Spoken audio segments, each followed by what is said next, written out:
하나님께서 아브라함을 부르시고 아브라함에게 크게 두 가지 약속하신 내용 중에 내용이 무엇이냐면, 첫째는 자손을 주겠다. 그리고 두 번째는 무엇이죠? 땅을 주겠다라고 하는 겁니다.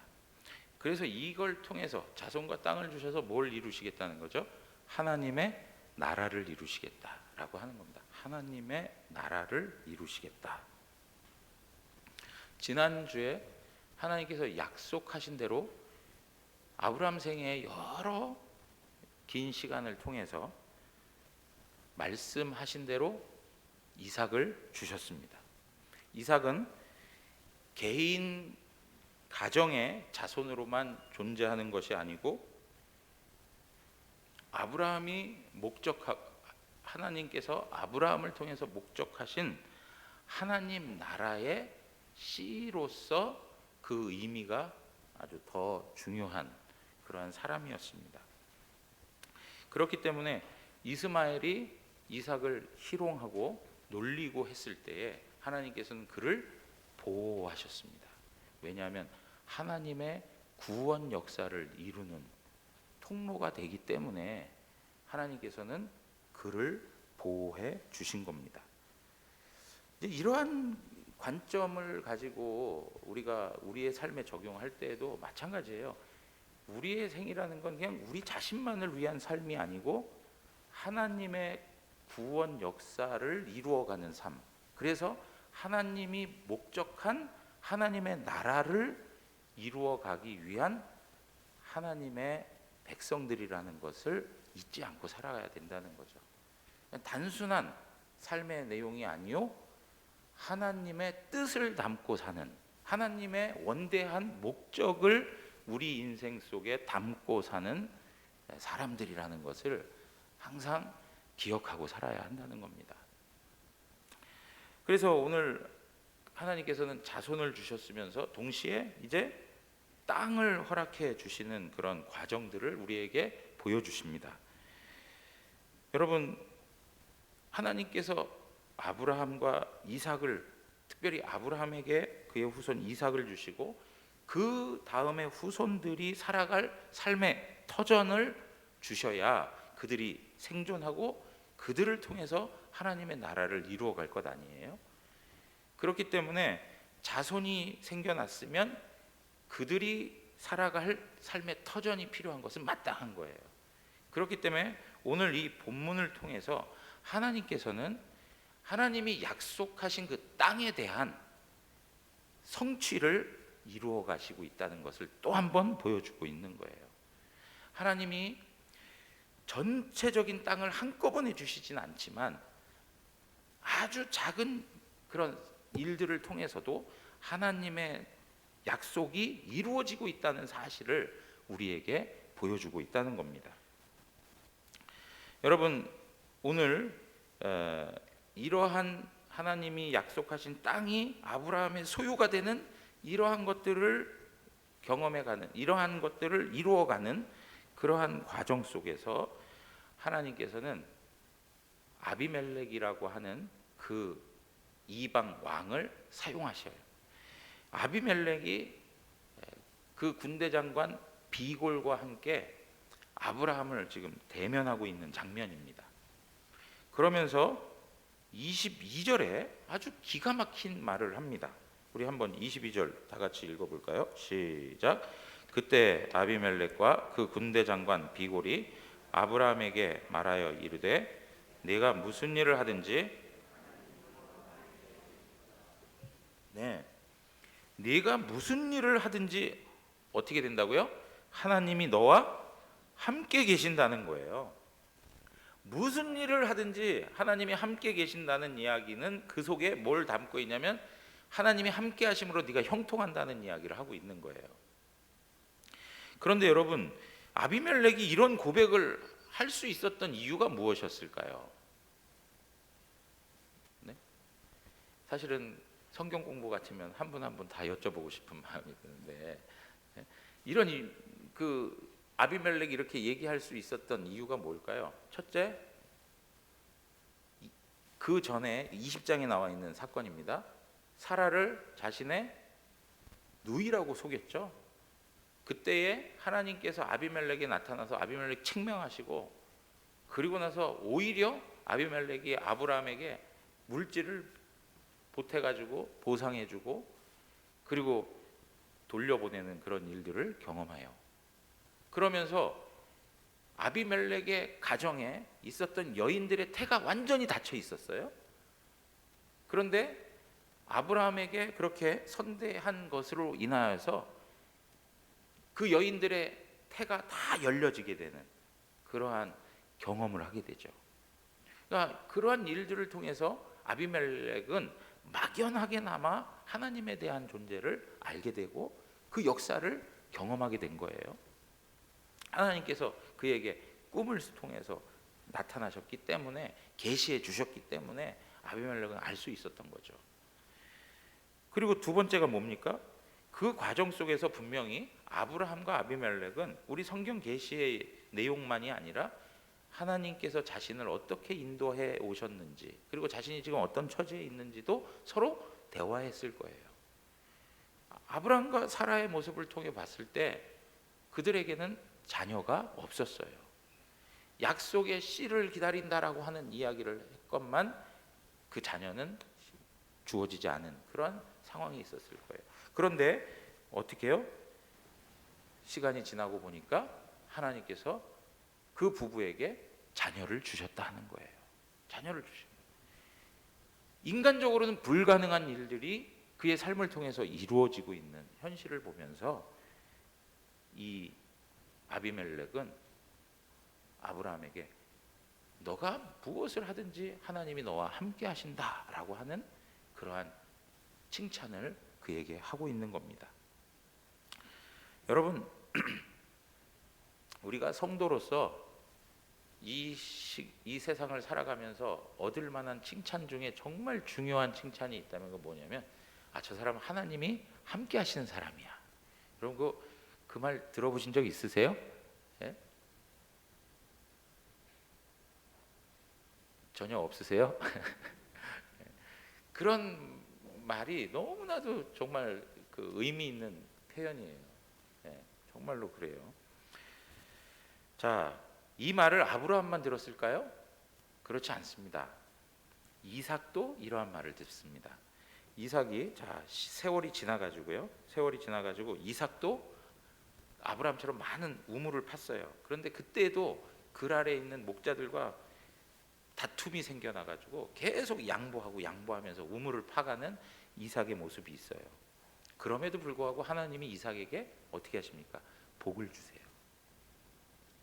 창세기 26장 26절에서 30절에 보면 이런 얘기를 해요. 27절, 이삭이 그들에게 이르되 너희가 나를 미워하여 나에게 너희를 떠나게 하였거늘 어찌하여 내게 왔느냐?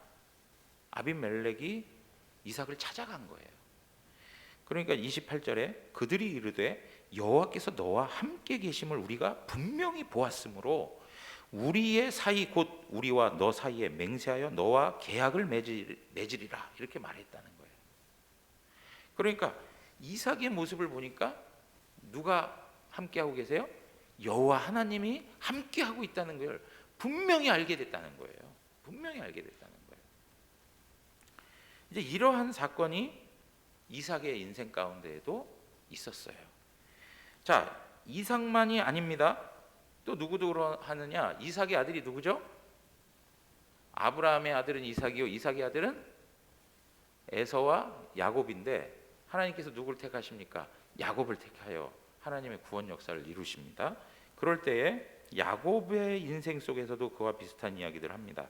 창세기 30장 27절에 보면 라반이 그에게 이르되 여호와께서 너로 말미암아 내게 복 주신 줄을 내가 깨달았노니 네가 나를 사랑스럽게 여기거든 그대로 있으라 그래요. 여러분, 여기서 라반이라고 하는 사람은 외삼촌이에요.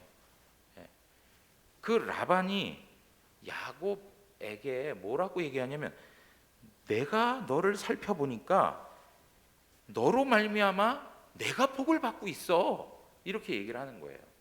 야, 너 때문에 내가 지금 복을 받고 있구나. 그러니까 너 우리와 계속 함께 지내자 이런 식의 이야기를 하고 있는 거예요. 야곱 때문에 자기가 복을 받는다라고 하는 말은 다른 말로 얘기하면 하나님이 함께 하시기 때문에 너 때문에 내가 지금 복을 받아. 왜? 그 당시에 라반의 개념 속에는 복의 근원이 누구일까요? 하나님이시거든요. 하나님이 함께 하니까, 복의 근원 대신 하나님이 함께 하니까 그 복을 야곱을 통해서 자신이 받고 있다, 이렇게 얘기하고 있는 거예요. 자, 야곱의 인생뿐만이 아닙니다.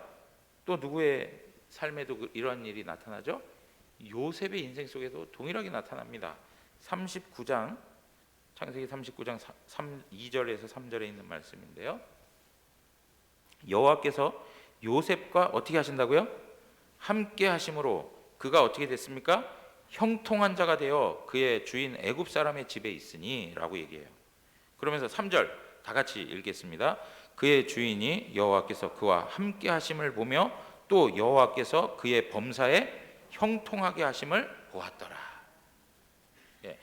여러분, 그의 주인이 여호와께서 그와 함께 하심을 보았다는 거예요.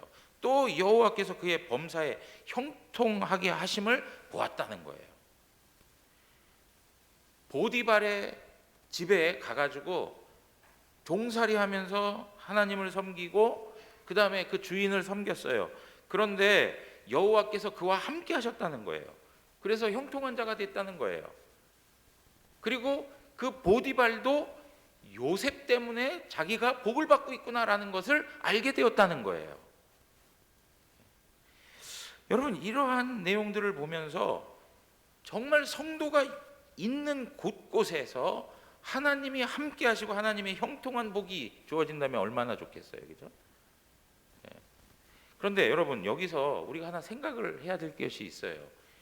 형통한다라고 하는 말, 하나님이 함께 하신다라고 하는 그 말이 형통한 복을 얻는 것으로 설명되고 있는데, 그 형통한다라고 하는 거에 우리가 생각하는 대로 세상에서 잘 나가는 걸 이야기하느냐, 세상에서 많은 사람들이 부러워하고 많은 사람들이 시기할 정도의 정말 잘 되는 우리의 삶의 내용이 있을 때 그걸 형통이라고 얘기하느냐.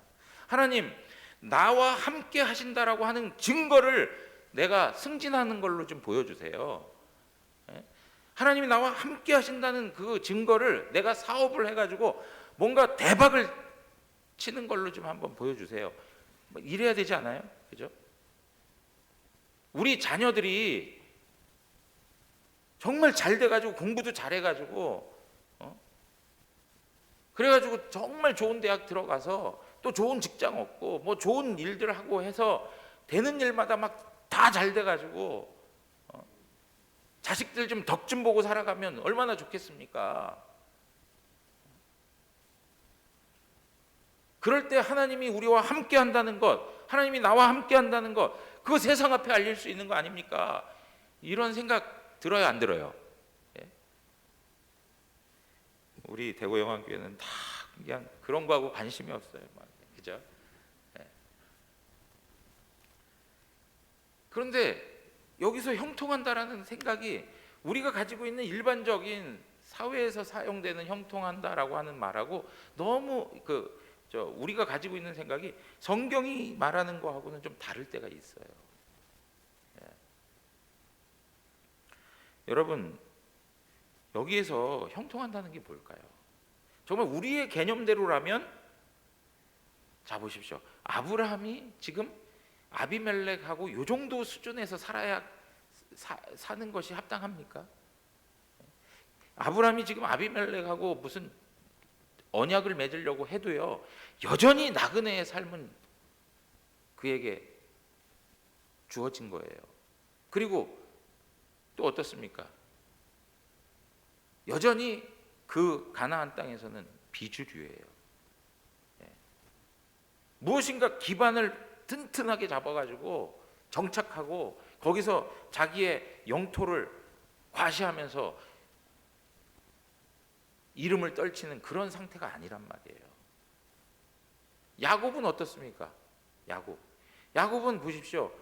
지금 쫓겨나가지고 외삼촌 라반의 집에서 그냥 숨어 지내는 삶을 살아가고 있는 거예요. 만약에 야곱에게 하나님이 함께 하시고 그를 통해서 복을 내려주시는 것 같으면 라반의 집에서 벗어나가지고 완전히 독립해가지고 라반 그 이상 그 시대에 많은 사람들이 우러러볼 정도의 부함을 얻고 명예를 얻어 권세를 누려야 되게 하셔야 되는 게 맞는 거 아니에요? 근데 여전히 뭐예요? 종살이 하라는 얘기예요 지금. 그리고 우리가 지금 잘 보고 있는 누구요? 요셉. 요셉은 어떻습니까? 형들에 의해서 애굽으로 팔렸어요.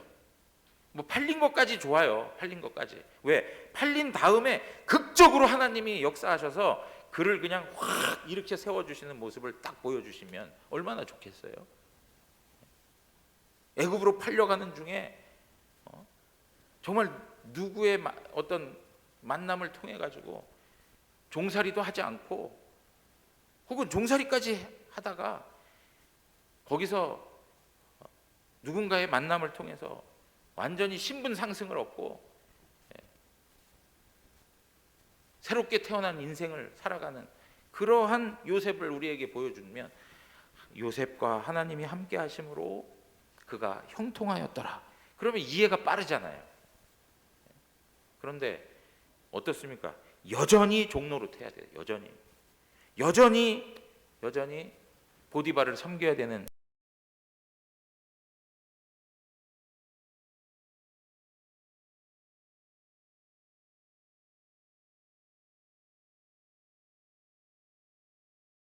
하나님과의 영적인 관계를 세워가고 있고 하나님의 선하신 뜻에 합당하게 하나님의 주권을 높이며 그 모든 삶을 하나님의 관점에서 받아들이고 살아간다는 거예요. 그걸 통해서 하나님의 영광이 드러나고 있다는 거죠. 여러분 보십시오. 어려운 일을 당해요. 고통스러운 일을 경험해요. 거기에서 원망 불평이 안 생깁니까? 기본적으로 우리는 원망하고 불평할 만한 일들이 생겨나요. 짜증나고 화가 나요. 그런데 하나님이 함께 하시는 사람은 그 어려운 중에 있어도 그 모든 일을 하나님의 관점으로 이해를 하고 그 모든 것들을 마음으로 받아들이려고 한다는 거예요. 여기에 하나님의 선하심이 있겠지, 여기에 하나님의 뜻하심이 있겠지라고 하는, 그리고 이 모든 일들 가운데에는 하나님의 사랑이 분명히 있다라고 하는 그 고백을 가지고 사는 거예요. 지금 아브라함도 그렇고 이삭이나 야곱이나 요셉 전부 그런 것에 의미를 두고 설명해 주고 있어요. 하나님 그분이 우리에게 펼쳐 보여주시는 삶에 대해서 그것을 감사함으로 받아내는 거예요. 감사함으로. 화내고 짜증내고 절망하고 막 욕하고 그럴 수 있어요. 내 뜻대로 내 계획대로 되지 않았을 때 우리가 갖는 절망감이 얼마나 큽니까? 그럼에도 불구하고 그 어려운 중에도 여기에 하나님의 선하신 뜻이 있을 거다라고 생각하고 그 하나님의 뜻을 따라 하나님과의 영적인 관계 속에서 그대로 삶을 이어가는 거예요. 그 자리에서 도망치는 게 아니에요. 그 자리를 지켜내는 거예요. 아무리 어려워도, 악하는 소리가 나도 그 자리를 지켜내고 감당해내는 것, 이것이 바로 하나님이 함께하는 사람들의 모습이에요. 그런데 오늘 본문을 보면은 더 중요한 게 있어요. 아비멜렉이 사랑을 요구해요. 사랑을. 자, 23절 가서 보세요. 23절.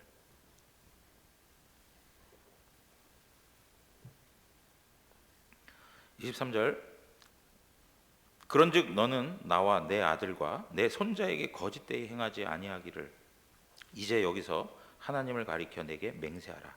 내가 내게 후대한 대로 너도 나와 내가 머무는 이 땅에 행할 것이니라. 이렇게 얘기해요. 내가 내게 후대한 대로, 여기서 후대한다라는 표현이 있죠. 후대한다. 이 표현이 어떤 단어이냐면, 이 단어가 무슨 단어냐면 헤세드라는 단어예요. 헤세드. 여러분, 헤세드라고 하는 단어는 어떤 단어입니까? 하나님의 언약적 사랑을 나타내는 단어예요. 하나님의 언약적 자비하심과 사랑을 표현해 주는 단어가 바로 헤세드예요.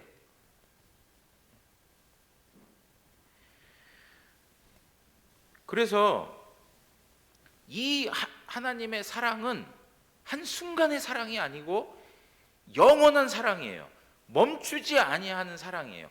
절대로 실패하지 아니하는 사랑이에요. 어떠한 외부적 요인과 환경에 의해서 멈추거나 중단되는 사랑이 아니고 영원을 두고 사랑하는 것이 바로 하나님의 언약적 사랑 헤세드예요. 지금 그것을 요구하고 있는 거예요. 왜요? 아브라함의 인생을 통해서 보니까 하나님의 헤세드가 그의 삶에 철철 넘쳐나는 거예요. 그의 인생의 모든 과정들을 한번 보세요. 지금도 그래요. 지금도 아비멜렉이요, 아브라함의 약점을 알아요, 몰라요? 아브라함의 약점을 알고 있어요. 그러니까 오늘 뭐라고 얘기하냐면, 나와 내 아들과 내 손자에게 거짓되이 행하지 아니하기를 바란다 그래요. 왜 그럴까요? 그 이전에 거짓되이 행하여 자기가 혼을 난 적이 있어요. 너 기억하고 있지? 지난번처럼 그렇게 나한테 사기치면 안 돼. 막 이런 식의 지금 얘기를 하고 있는 거예요. 요번에도 거짓말하면 안 돼. 진실하게 임해줘야 돼. 너의 언약적 사랑을 나에게 보여줬으면 좋겠어.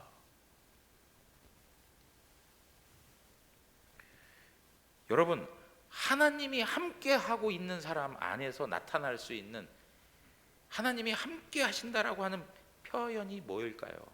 그것은 하나님의 사랑을 담아내는 거예요. 하나님의 사랑이 드러나는 거예요. 그럴 때에 하나님이 함께하는 사람이구나 라고 하는 것이 증거되는 거예요. 왜 그럴까요?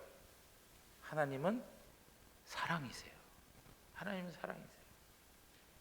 자, 이러한 언약의 체결이 여기에만 나와 있지를 않아요. 또 있어요. 사무엘상 20장으로 가서 보시면 사무엘상 20장입니다. 13절에서 16절에 있는 말씀인데요.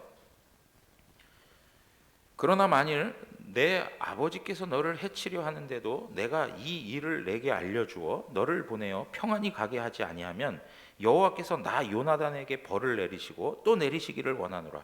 여호와께서 내 아버지와 함께 하신 것 같이 너와 함께 하시기를 원하노니. 여러분, 이거 무슨 이야기입니까? 사울에 의해서 다윗이 쫓겨다닐 때, 이제 사울이 다윗을 막 죽이려고 하는 거예요. 그럴 때에 요나단과 이제 이별하는 그 장면이에요. 그럴 때 요나단이 뭐라고 얘기하냐? 하나님이 너와 함께 하시기를 바란다라고 얘기해요. 하나님이 너와 함께 하시기를 바란다. 그러면서 뭐라고 얘기합니까? 바로 이어지는 말이 14절에 너는 내가 사는 날 동안에 여호와의 인자하심. 여호와의 인자하심이 뭡니까? 이게 헤세드, 하나님의 언약적 사랑을 이야기하는 거예요. 여호와의 인자하심을 내게 베풀어 나를 죽지 않게 할 뿐 아니라, 그 다음에 15절에 뭐라고 얘기합니까? 여호와께서 너 다윗의 대적을 지면에서 다 끊어버리신 때에 너는 내 인자함을, 너는 너의 헤세드를, 하나님의 그 언약적 사랑을 내 집에서 영원히 끊어버리지 말라라고 얘기해요. 뭡니까? 다윗, 너는 하나님의 언약적 사랑을 가지고 있는 사람이야. 하나님이 너와 함께하는 사람이야. 너는 나에 대해서, 그리고 우리 집안에 대해서 그 사랑을 계속적으로 베풀어 주기를 원해. 그 이야기를 하고 있는 거예요. 여러분, 성경의 내용들을 기억하시겠지만 사울의 집안이 몰락합니다. 사울과 요나단이 다 죽습니다. 그리고 그렇게 몰락한 집안에 살아남아 있는 사람들이 있을 리가 없죠. 다 죽습니다. 그럼에도 불구하고 그 중에 요나단의 아들 한 명이 살아요. 그래가지고 7년 세월을 숨어 지냅니다. 상당한 기간을 숨어 지내요. 왜요? 역적으로 몰릴 수 있기 때문에 숨어 지내요. 그런데 그 사이에 다윗은 어떻게 합니까? 사울 집안에 자손들이 있는지를 살피기 시작하죠. 그리고 그 생존한 사람이 누구인지를 찾아내었는데 그게 누구였습니까? 요나단의 아들 무비보셋이었어요. 도망칠 때, 어린 나이에 도망칠 때 그 유모가 아이를 떨어뜨려 가지고 장애를 입었던 무비보셋, 온전하지도 않았던 사람, 장애까지 입었던 무비보셋에 대해서 다윗이 그를 찾아내어 어떻게 합니까? 다윗의 식탁에 앉아서 함께 식사할 수 있는 가족의 위치로 그 무비보셋을 받아들이는 것을 볼 수 있어요. 거기에 무엇이 넘쳐나는 겁니까? 하나님의 언약적 사랑이 넘쳐나고 있는 거예요. 여러분, 하나님의 영원한 사랑 헤세드가 가장 잘 나타난 것이 뭐죠? 바로 예수 그리스도의 십자가예요. 예수 그리스도의 십자가에서 하나님의 사랑이 증거되고 있어요. 하나님의 사랑은 죄인들을 향한 하나님의 심판과 사랑, 그 십자가가 우리에게 보여주고 있는데, 사실은 하나님의 심판은 우리에게는 감춰져 있고 하나님의 풍성한 사랑이 우리에게 나타나고 있는 것입니다. 우리가 먼저 하나님의 영원한 사랑에 수혜를 입은 거예요. 여러분, 우리가 하나님의 그 사랑으로 말미암아서 사망에서 생명으로 옮겨지고 죄의 종에서 하나님의 자녀되는 권세를 얻고 영원한 지옥 형벌과 심판밖에 주어질 것이 없는 우리 인생이 이제는 영원한 하나님의 나라를 상속받는 자로 되었다는 거예요. 하나님의 엄청난 사랑이 우리 가운데 있어요. 비록 우리가 연약하고 넘어지고 실패하고 좌절하고 죄 때문에 쓰러지고 엉망진창의 삶을 살아도 하나님의 사랑은 영원히 우리에게 나타나고 있다는 것, 그것이 십자가의 사랑으로 확증해 우리에게 보여주셨다는 것. 여러분, 그 사랑을 우리가 담고 사는 거예요. 그러면 저 사람이 하나님이 함께하는 사람이라고 하는 것을 보여줄 수 있는 그 삶의 표징이 뭘까요? 그것은 받은 바 그 사랑을 다른 이에게 나타내 보여줄 때 저 사람은 하나님이 함께 하시는 사람이구나 라고 하는 그 칭찬을 얻을 수 있는 것입니다. 사랑하는 성도 여러분, 우리 대구 영업교회 모든 성도님들이요, 밖에 나가 살아가시면서 외인들에게 저분은 하나님이 함께하는 분이구나 라는 소리를 듣기 원합니다. 저분은 하나님이 함께하는 분이구나. 다른 것 때문이 아니라 무슨 물질적으로 복을 많이 받고 막 해서 하나님 함께하고 있는 사람, 그거는 세상 사람도 하나님이 복을 주시잖아요. 선인과 악인에게 하나님이 동일하게 복을 주시잖아요. 일반 은총적인 측면에서 악인들에게도 하나님께서 세상적인 복을 허락해 주시잖아요. 그거 말고 뭐예요? 하나님의 사랑을 잘 설명해 놓을 수 있는, 하나님의 사랑을 증거할 수 있는 그러한 삶의 모습을 통해서 저 사람은 하나님이 함께 하신다는 증거를 얻기 원합니다.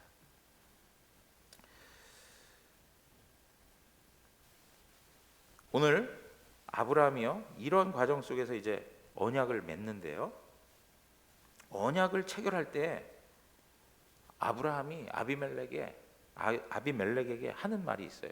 뭐냐면, 당신들의 종이 내가 팠던 우물을 다 강제적으로 뺏어갔습니다 라고 얘기를 해요. 그러니까 아비멜렉이 난처했는지, 난 이거 처음 듣는 소리다, 난 지금 처음 듣고 있는데 내가 그거 알지 못했다. 그러니까 아브라함이 뭐라고 얘기하냐면, 이 암양 7마리를 당신에게 줄 테니까 이 우물들이 나의 것이라고 하는 것으로 증거를 삼아 주십시오라고 얘기해요.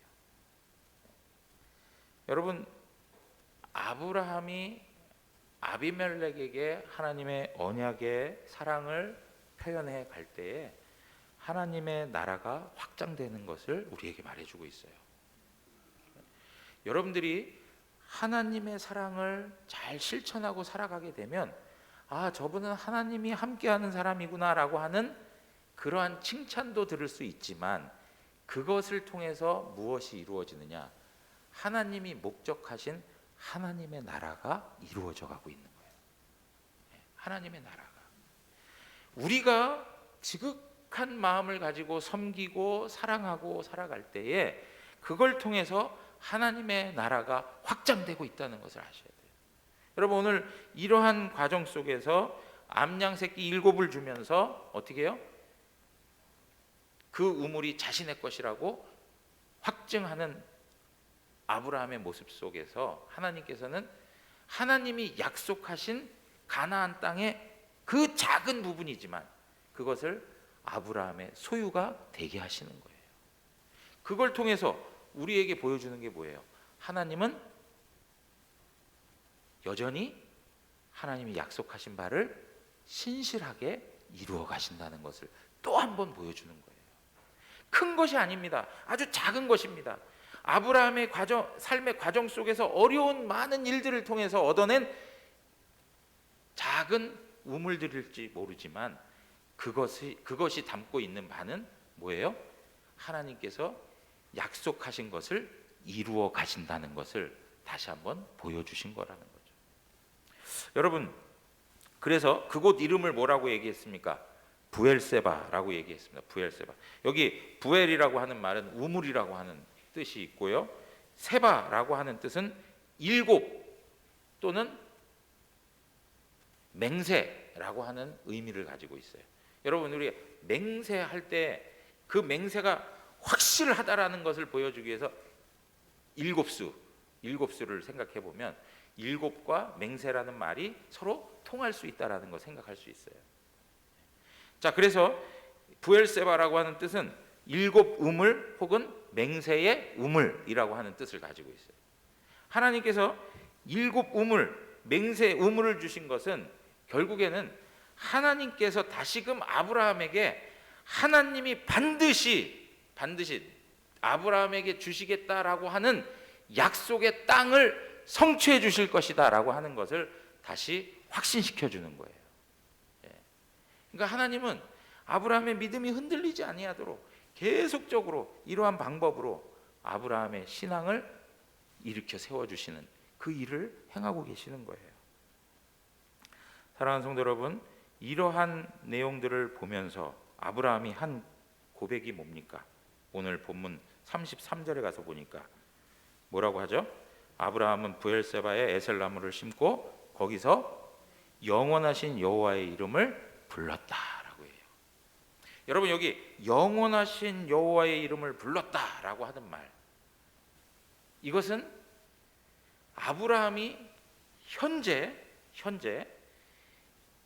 부엘세바에서 7 우물 혹은 그 우물들을 자신의 것으로 삼았는데 그것이 다가 아니고 하나님께서 앞으로 이루실 소망이 있다는 것을 다시 한번 우리에게 상기시켜 주는 거예요. 하나님께서 아브라함을 통해서 이루시는 것이 뭡니까? 영원한 하나님의 나라를 말하는 거예요. 영원한 하나님의 나라. 그러니까 아브라함의 삶의 모습에서 이 작은 우물들을 얻어냈는지는 모르지만 이 작은 우물이 담고 있는 바는 아브라함이 느낄 때에는 하나님께서 영원 속에서 이루실 완전하고 영광스러운 하나님의 나라가 너희에게 주어질 것이다 라고 하는 것을 말씀하시는 것이라는 거죠. 그러니까 여러분, 이러한 내용들을 볼 때 우리가요, 이 시대를 살아가면서 똑같은 경험을 하고 살아가는 거예요. 여러분, 지금 하나님의 나라가 완전합니까? 지금 하나님 나라는 완전하지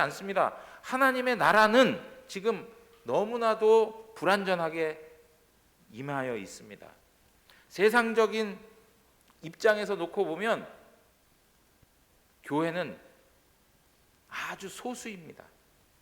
그리고 주류가 아닙니다. 계속 밀리고 밀리는 것 같아 보입니다. 마치 아브라함이 우물을 빼앗기듯이 그것 때문에 속상하고 그것 때문에 답답한 일을 경험하는 그런 아브라함의 심정과 같이 오늘 우리가 이 땅을 살아가면서 하나님 나라의 백성이라고 살아가고 있긴 하지만 우리가 경험하고 있는 많은 일들을 보면 너무나도 답답하고 속이 터지는 그러한 일들로 가득 쌓여 있는 그러한 현실들을 보면서 하나님께서 이 부엘사바를 허락하심으로 말미암아 우리에게 뭘 보도록 하시는 거예요. 그럼에도 불구하고 하나님의 구원 역사는 쉬지 아니하고 하나님의 구원 역사는 영원한 단계에서 완성되고 이루어지고 그리고 영광스럽게 우리에게 주어질 것이다 라고 하는 것을 가르쳐 주고 있어요. 사랑하는 성도 여러분, 만만치 않은 세상을 살아가고 있습니다. 그러나 분명한 것은 하나님께서 목적하신 하나님의 나라는 이루어져 가고 있습니다. 그리고 반드시 그 나라는 완성되고 그 나라는 영광스럽게 우리에게 도래하게 될 줄 믿습니다. 그것을 바라보면서 하나님 앞에 예배한 것이 바로 아브라함의 모습인 거예요. 그러니까 여러분, 오늘 우리가 경험하고 있는 많은 어려운 일들이 있지만 원망하고 불평하는 것으로 시간을 보내지 아니해야 하고 어떻게 해요? 소망의 하나님을 바라보면서 영원을 두고 일하시고 그 소망을 위하여 지금도 일하시는 하나님을 바라보면서 우리는 마땅히 하나님 앞에 예배해야 한다는 겁니다.